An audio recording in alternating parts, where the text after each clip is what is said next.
Hello and welcome to Capacity TV. My name is Saf Malik, Deputy Editor at Capacity. We're here at Capacity Europe 2025. I'm delighted to be joined by Ian Franklin, who is the CRO at MainStreaming. Ian, thank you so much for joining us today. Pleasure. Ian, MainStreaming operates in the streaming and video delivery industry. That represents the vast majority of internet traffic for ISPs. How can telcos leverage their infrastructure to play a more active role in delivering high quality video content to its end users? It's a great question. Well, I think everyone is aware that there's a massive growth in OTT streaming. There's more and more people watching more and more content online. And with that, places quite a heavy burden on the ISPs because that video has to transit across their core infrastructure. It's estimated that probably about 80% of data that's across that infrastructure is video content. Now, what we do at MainStreaming is that we specialize in building and managing dedicated private CDNs for some of the bigger content providers. And what that enables us to do is collaborate with the ISPs, build out a dedicated video-only delivery network, which not only improves the quality of experience for the end viewer, and I can get into more detail about how that works, but from an ISP perspective, what it does is it actually presents two opportunities. The first one is it moves that video that would otherwise be going along their core network up onto the dedicated MainStreaming network and delivering right to the viewer. So that eases a lot of the capacity challenges that the ISPs face today, while at the same time improving the quality of experience for the video viewer at home.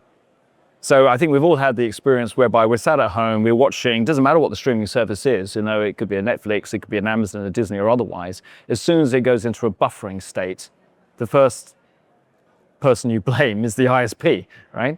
So MainStreaming helps to overcome the capacity challenges, some of the bottlenecks that happen on an internet for the streaming services. So there's certainly the technical advantage of that. And the second one is from a revenue standpoint. In the traditional model, a CDN, such as MainStreaming, would go to an ISP and say, look, we want to deploy our technology on your infrastructure. And the ISP would provide the connectivity, the rack space, the hosting, et cetera, and at a cost because they want to get a return on their investment. The challenge is with that is that costs are escalating. The CDN rolls that cost onto the content provider, the broadcaster, and then it becomes untenable for the content provider. So the result of that is that it's really causing problems for the content provider. They want to deliver a great quality of experience at the best price. It's a problem for the ISP because they had the capacity challenge to overcome. They need to get their return on their investment. They need to keep investing in infrastructure. And it's a problem for the CDN because the cost of delivering a service goes up and up and up. So the other benefit of the ISP relationship that we have is we work on a revenue share model whereby we go to the content provider with the ISP in partnership and we say we can deliver a better quality of experience together and we can do it at a better price point and more predictable pricing model than you can get with other CDNs. And that then creates a whole new revenue stream for the ISP, which is a lot more valuable than the traditional model. So, so in a nutshell, our collaboration with the ISP is really contingent on we can deliver a much better quality of experience because we solve the capacity challenges and we can add a new revenue stream to the ISP so they have a much better way of getting their return on their investment of that infrastructure. So that better together approach, what does that really mean in practice for the telco industry, and why do you think collaboration is so important today?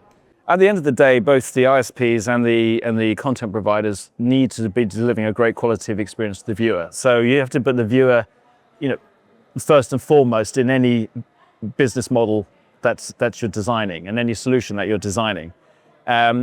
And so it's in the best interest of both the ISP and the content providers to collaborate to do that. Now, historically, that hasn't happened. There's typically a buyer-vendor relationship. As I said, the CDN will go to an ISP. The ISP will say, okay, I'll sell you some equipment and connectivity, and off we go. But the better together approach means let's all get together around the table together. Let's try to work on the capacity needs that a content provider has. Let's say they have a big live event coming up, they've got the World Cup coming up, it's very topical right now. They need a lot of capacity for a short period of time. That's the challenge for the ISP. Why not get around the table and discuss, okay, how do we solve for that? And what MainStreaming can do is come in and use our technology to say, well, maybe we can deploy in a smarter way. Maybe there's better ways that we can distribute that capacity. Maybe we can bring other content providers in who could share, the capacity that you're making available, right? So the economics work out. Someone has to sit in the middle and coordinate all this. They have to be the facilitators. And that's where we see MainStreaming today. So our better together approach is really having MainStreaming, bringing all parties together, having an open dialogue, working out the best way to solve a problem that everyone is facing today. And it's a win-win-win, essentially. That's a key part of our whole go-to-market strategy. And are there use cases that you can point to say it's already been successful? Let's continue doing that. Yes, there are. I think I can name some names. Okay, so we have an amazing partnership with Deutsche Telekom. So we first started delivering deployed in Germany. So MainStreaming essentially specializes in deep edge smart delivery. So we deploy our servers on net right down to the very, very edge. And that way we're delivering the video as close to the viewer as you can possibly get, which always ends up being a much better quality of experience. And there's some other magic in it as well. But ultimately, we have to deploy on net to get that level of quality of experience. So DT were very progressive, and they said, okay, let's go do that. We started delivering a service for Magenta. They said, okay, we'll try you out with our own OTT service first off with Magenta. They gave us a little bit of traffic.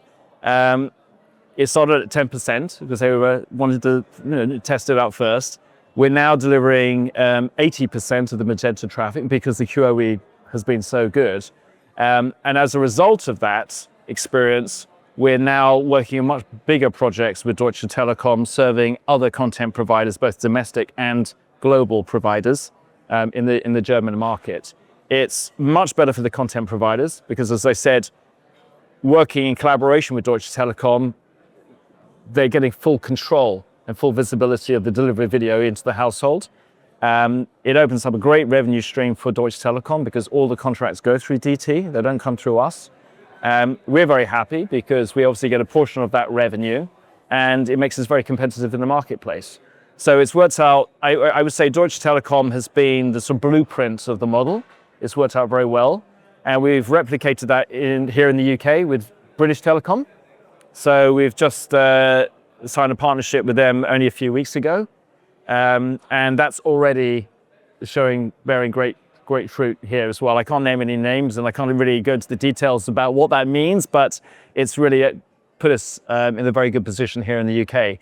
And we're replicating that model now in other territories across the Middle East and across Southeast Asia. So it's really accelerated our go-to-market. And moving forward, looking at 2026 and beyond, how do you expect to keep strengthening those relationships in the industry? And then off the back of that, what kind of trends do you expect to shape the future of content delivery? Well, from an internal standpoint, we've actually formed a dedicated ISP partnership team. It's one of the reasons we're actually at this event right now, because there's so many of our customers and partners coming here today. So this is new for us. We typically have been focusing on the content providers and attending streaming events and focusing our business on the streamers themselves. And now we have a dedicated team focusing on our ISP relationship. So we're really galvanizing and getting behind that. So and perfecting the benefits and learning more and more about the industry. So that's one of the things that we're doing internally.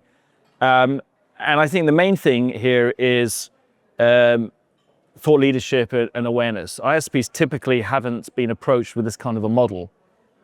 Certainly there have been similar models in the past that have in many cases failed because it hasn't been truly collaborative. It's very important to bring the content providers into the conversation.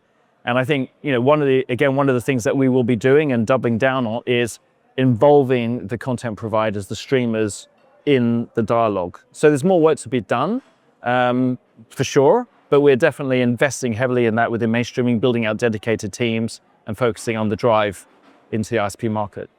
Ian, thank you so much for the time. My pleasure. And thank you for watching Capacity TV.